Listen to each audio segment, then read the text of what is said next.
Hello friends, welcome back to MargaretsPearlsTV channel.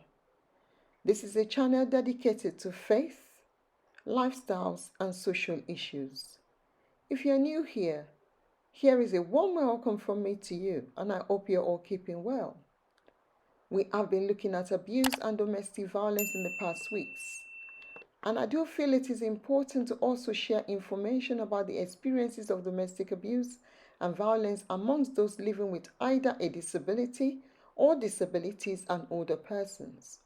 In this episode, I will define disability, types of disabilities, what age is considered elderly in the United Kingdom, statistics of domestic abuse amongst disabled and older people, domestic violence policies, types of abuse, legislative context, and steps to protect disabled persons and the elderly. So then, what is a disability? A disability is any condition of the body or mind that makes it more difficult for the person with the condition to do certain activities and interact with the world around them. In the United Kingdom, under the Equality Act 2010, if you have a physical or mental impairment that has a substantial and long-term negative effect on your ability to do normal daily activities, then you will be classified as a disabled person. In addition, you automatically meet the disability definition under the Equality Act 2010 from the day you are diagnosed with HIV infection, cancer, or multiple sclerosis. However, not everyone is comfortable with this classification, even though it helps to determine the right support and services for an individual. Let's look at types of disabilities. There are 8 main types of disabilities. Firstly is mobility and physical, spinal cord, head injuries, vision, hearing impairment, cognitive and learning, psychological, and the invisible disabilities that are not immediately apparent to others. Now, what age is considered elderly in the United Kingdom? Generally, someone over the age of 65 might be considered an older person. However, it is not easy to apply a strict definition because people can biologically age at different rates. So, for example, someone aged 75 may be healthier than someone aged 60. Instead of simply age, frailty has a bigger impact on their likelihood to require care and support. Basically, each country has specific age.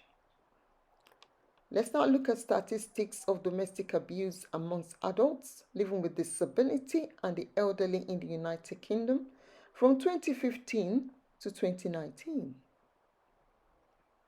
Around 1 in 7 disabled adults aged 16 to 59 years experienced domestic abuse during this time. Disabled women were more than twice as likely to have experienced domestic abuse than non-disabled women. 3.7% of disabled adults aged 16 to 59 experienced sexual assault, including sexual attempts. In 2019, 280,000 people aged 60 to 74 experienced domestic abuse. The number of older people affected by domestic violence rose by 40% in 2 years. An older lady is quoted as saying, "Night time is my favorite part of the day. I can rest knowing he can't get to me upstairs and feel safe."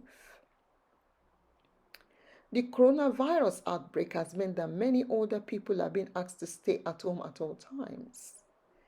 This only makes them more vulnerable to abuse by those they are dependent on, but it also poses a barrier for them seeking help. Let us look at domestic violence policies, or some of them.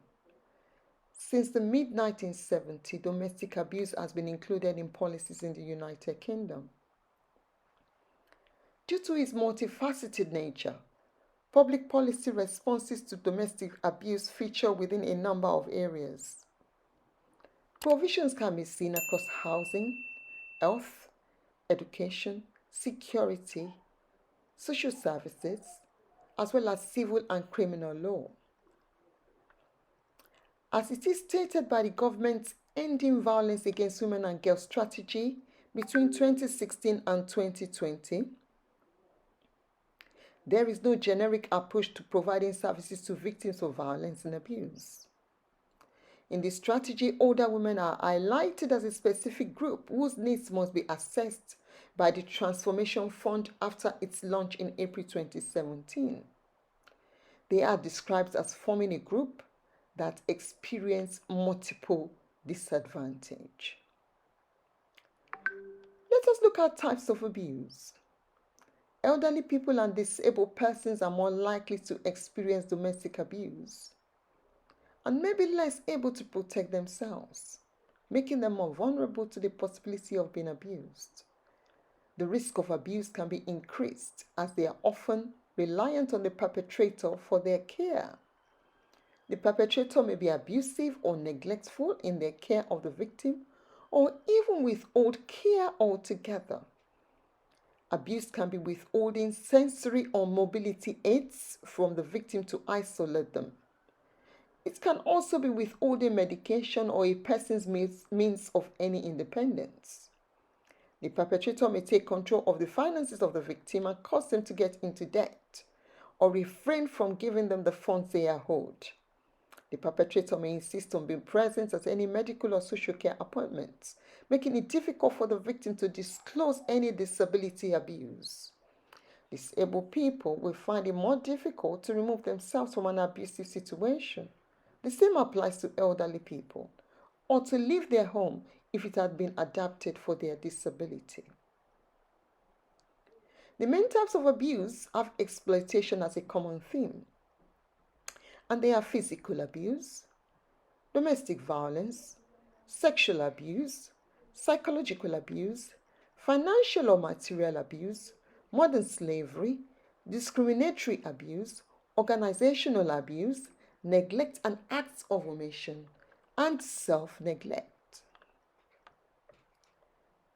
The statutory guidance issued under Section 14.7 of the Care Act 2014 states that adult safeguarding means protecting an adult's rights to live in safety, free from abuse and neglect.